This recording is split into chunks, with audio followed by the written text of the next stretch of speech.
So yeah, it's about, for me, it's about coming up with a good concept first, and the easiest way to do that is to remove as many restrictions as you can. Mm-hmm. So where do you start? You wrote a very, very strong main theme for the game, and you write a lot of melodies. Yeah. So do you often have the melody first? For me, as I already said, the most important thing is tempo. Once I have the tempo, then I'm looking at the palette, like what instruments I'm using, the palette design. I get very inspired by different sounds, but palette design is the most, because I already have the melodies. Like the melodies do kind of come first, actually. You have sort of a database of melodies. Yeah, kind of, but like, or just like little motifs or something, because then they're very easy to drop in once you have the palettes set up. You know, for example.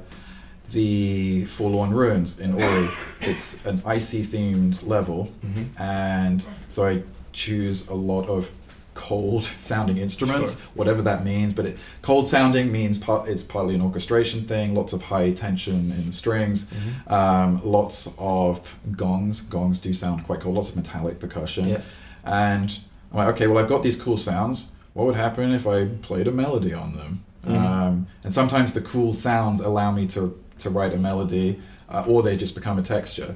In the Forlorn Ruins, they are both melody and texture. Sometimes, like the theme for Forlorn Ruins is just simply dun dun dun dun dun dun dun dun. That's it, and it just repeats a lot. And then I take it away, and I use the same sound to do like an ostinato or some just like very quiet texture in the background, and then that melody can come back.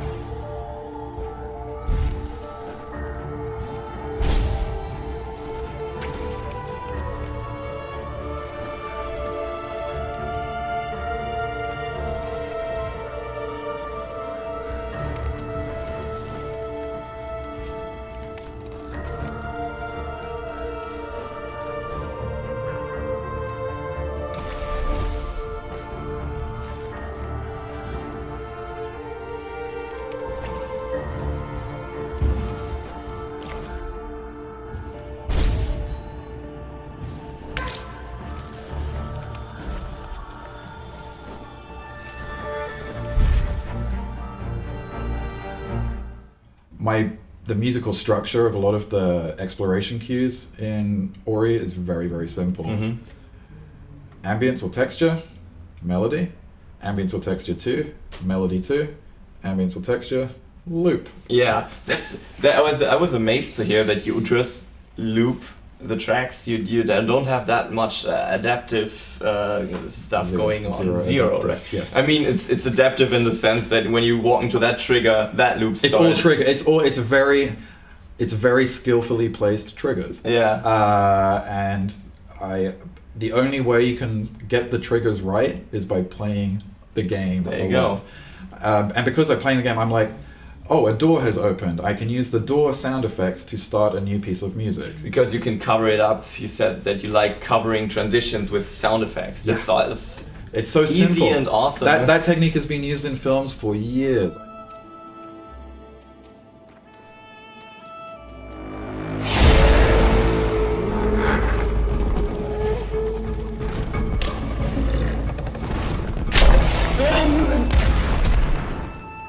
I don't know why.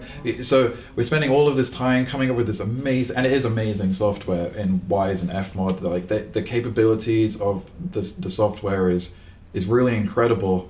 But Wwise takes up resources, and it takes time to learn. All departments are competing for CPU power in the engine, and you can imagine the art department for Ori is a big chunk of the CPU power for the game.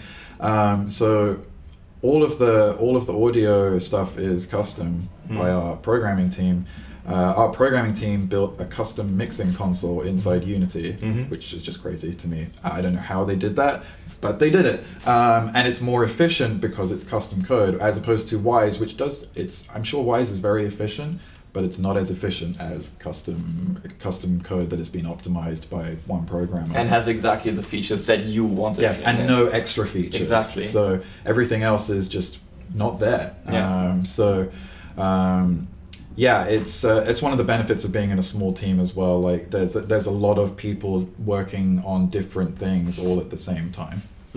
So you could basically do feature requests and say, I'd like to have that in the in-game mixer. I had one person who was basically my go-to programmer. I would just either send them a message on Skype or just leave a note for them in Handsoft, which is bug tracking software. And I would just say, I need new music zone, and I would go to the map of the game and the old music zone. I'd show the old music zone. The music zone is the area in which the music loop plays. And I'd say, please, can you extend the music zone just by a little bit here? And I would just draw with a pencil. Okay. And that's what and then he would do it in Unity, and 1 hour later it's done and it's working perfectly. So I would say to any composer who is scared of working in Wwise or doesn't want to work in Wwise, not everyone wants to, or who has little experience, there will be a programmer who can do everything for you. It helps if they understand music, but it's not essential. Your job as a composer is to communicate to them as clearly as possible your requirements. So for example, in the prologue, the opening theme, like that plays when you press start, that's a linear piece of music. But to transition seamlessly, the next cue has to come in at exactly the right moment. So all I do, I say Q1 plays the opening theme, and then it just ends naturally, and after 52.24 seconds, Q2 starts. Which is exactly after the first one. Yes, and then that's why it's seamless. Yeah. And it's so simple. Yes. And you can do that in Wwise too, of course, but like I would just write all my instructions in a PDF because I'm testing it with my recordings of the game. So I'm working out the timings myself, and then I'm just giving it to the programmer. So what I like to say is, there's Wwise, and there's FMOD, and then there's the human brain. This can be a really good music system if you have the resources and tools and the programmers to help you put it together.